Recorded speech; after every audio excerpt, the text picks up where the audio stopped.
Hi, everybody. This is Mike Gerdes with the Greater Philadelphia Center for Spiritual Living, and this is, of course, Wonder Dog Yoga.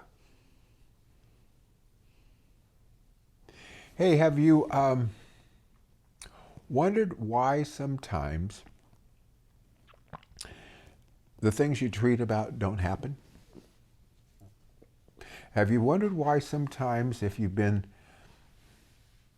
working on something, let's say it's a health issue, or a financial issue, or a relationship issue, or a job issue, it just doesn't seem to happen?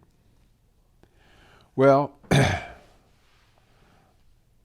probably the reason why it happens is that there's something wrong with your treatment. And what my advice to you is to go and talk to a practitioner, or go talk to Dr. Maxine or myself, and let's go over the treatment. One of the first things that I do when somebody comes to me and tells me their treatment's not working is I ask them to write out what they're using for treatment.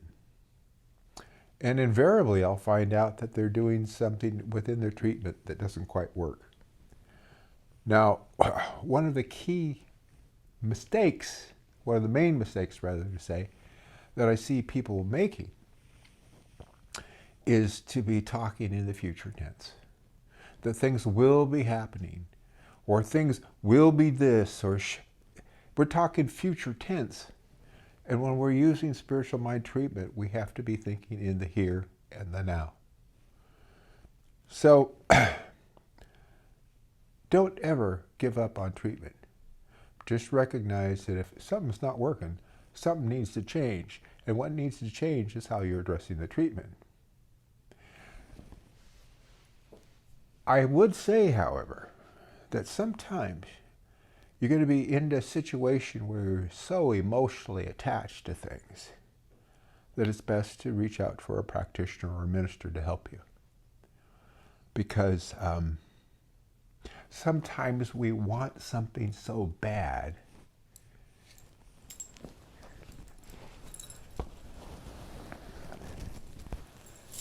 that it's hard for us to claim that we already have it. Does that make sense to you? Let me explain. Let's say if somebody asked me to treat for them for health, and they were a loved one, and I so wanted them to be well.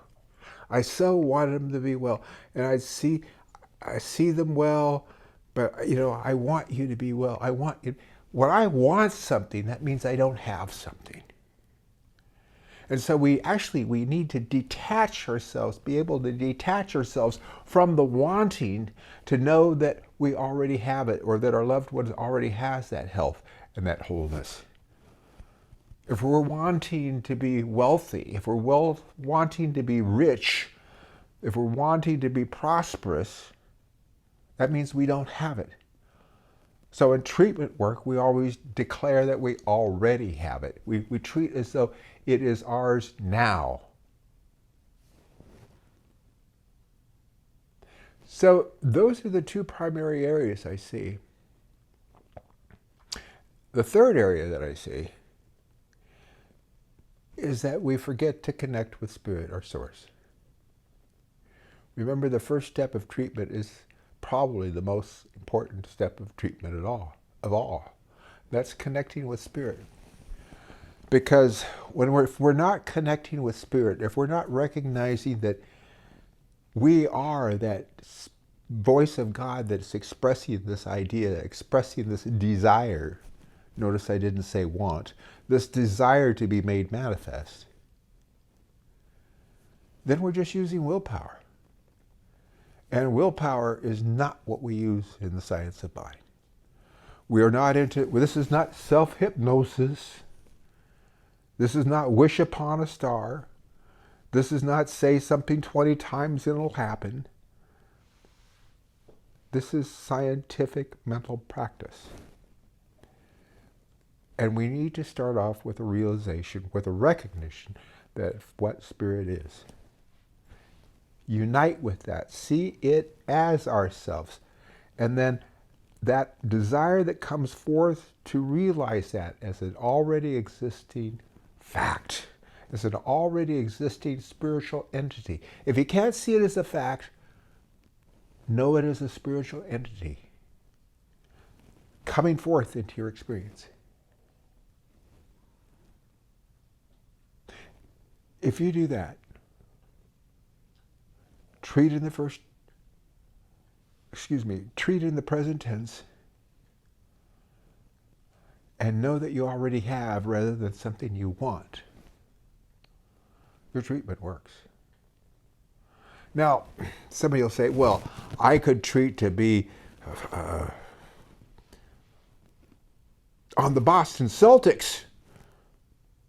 What about that? Well, come on. First of all, you can't really believe that you're going to be on the Boston Celtics unless maybe you're a college athlete and you've been practicing basketball all your life and playing basketball all your life. So let's be real.